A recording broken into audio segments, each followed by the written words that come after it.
So all I'm saying is, if it's strictly business, that's fine as long as you paint yourself that way. But when you paint yourself making it as something other than strictly business, I feel like that's where a lot of people take issue with it.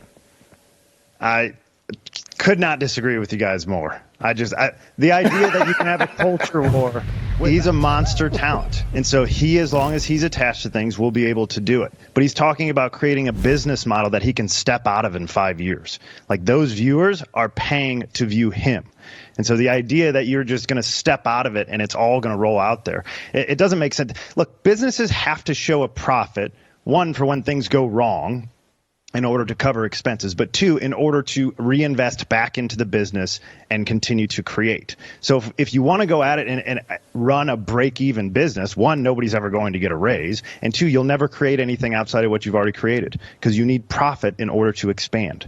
And so there's a fundamental difference between what the conversations we're having right now. You and Bryson are on one side, I'm on the other, largely because I deal in the business world and you guys are both creators. You think like creators, and there's nothing wrong with that. We need both sides to come together to have something smart. But as you guys, Bryce, I'm aware that you have particularly apparel and things, but I think business people who think business first, and it's not about being out there on the microphone, have a totally different approach about how this has to go. And I think there needs to be a conversation. Yeah, they're scared. I'm telling you, no, I don't think they're scared. I think people who run a business understand how things have to work in order to go out there and really fight. Or else, if everybody wants to go do their own thing, then you are on the precipice of going bankrupt at any given time.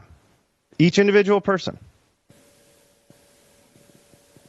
If I had time to do it all, I would. But I do it all. Trust me. I do not want to. My only thing is, if you create a subscription model, let's say if you get 1 million people to sign up paying $10 a month, that's $10 million a month. You can literally do the production, do the signing, and pay people based on that. You don't need to read ads. You can literally demonetize your own YouTube channel, never take another dime if you can create a successful subscription model, which is what Daily Wire has attempted to do with Daily Wire Plus. I think he said in his interview with the Nelk Boys, which I love Ben Shapiro's interview on the Nelk Boys, by the way, because he talked about the business aspect of things. It seemed cooler than just him ranting about terrible political takes. But when you do that, you got 1 million people. You got 1 million people paying what? How much is Daily Wire Plus? You said you have it, TJ. How much is it? I think it's $13 a month, maybe. $13 a month, 1 million people, at 13 million per month, if that's the only sign-up fee. And they have things behind the paywall. And obviously, they're signing people to grow that specific thing because that's what they're trying to lead to, and that's based on their own situation. So to me, that makes that part of the contract makes less sense to me. So Bryson, let me ask you, as somebody that obviously you're doing it all on your own. So this, I would think you would lean this way. But the model that I would try to create if I'm the Daily Wire at this point, particularly with all this backlash, is we're going to give you either no base or just a general base, and we'll provide all the production, we'll provide the advertising, we'll provide a ton of support for you, but we're going to have to split the revenue. It's going to have to be a rev share because the upside and the downside have to be the same. What I can't do is promise you all of this money and you have no downside at all. That's the business will go under. Well, revenue share wouldn't be bad, but you got to think about it. With me, I don't really care. Money is not like a main motivator in my life. Don't get me wrong. I would love to be successful. Somebody give me $10 million, please. I got great ideas. But I'm not willing to compromise anything I believe in for it. So I had 2 strikes on YouTube for the entirety of 2022, and that was no fun. And then what comes with that, as you know, is shadow ban. Then your money goes down like on YouTube, and that's literally what happened with me. And plus, I invest a lot back into my own self because I am my business. So I actually had a lot of months where I actually lost money. I'm trying to invest because I'm trying to beat the shadow ban, and then I got suspended, so I got to put it elsewhere and do a lot of things like that. But I'm okay with that risk as long as I know that I'm pitting my belief system before the money. You know what I'm saying? And I feel like God has blessed me because of that. So all I'm saying is, if it's strictly business, that's fine as long as you paint yourself that way. But when you paint yourself making it as something other than strictly business, I feel like that's where a lot of people take issue with it.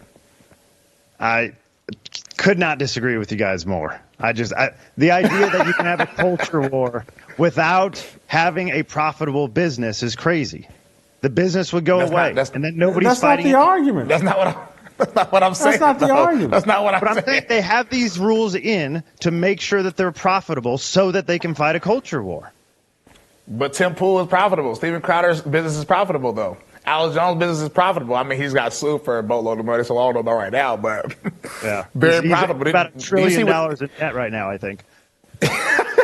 But there's other ways to be profitable. There are, but you disagree? Tell me who in the space right now is taking the chances that the Daily Wire is. No, taking the cultural chances. They started a razor company to give you an alternative, so you're not giving your money to Harry's Razors. They're creating $100 million into children's films. They're creating really bad movies, in my opinion. They're doing documentaries. Who else is taking these chances? As far as the kids thing, I guess just them. But did you see when they brought up Alex Jones' taxes and how much money he's made over the last 5 years? You see how much money they said everyone's made? A buttload. I think it was like, I don't want to say a wrong number. It was a lot of money. Tens and tens and tens of millions of dollars that Alex Jones has made without having a platform.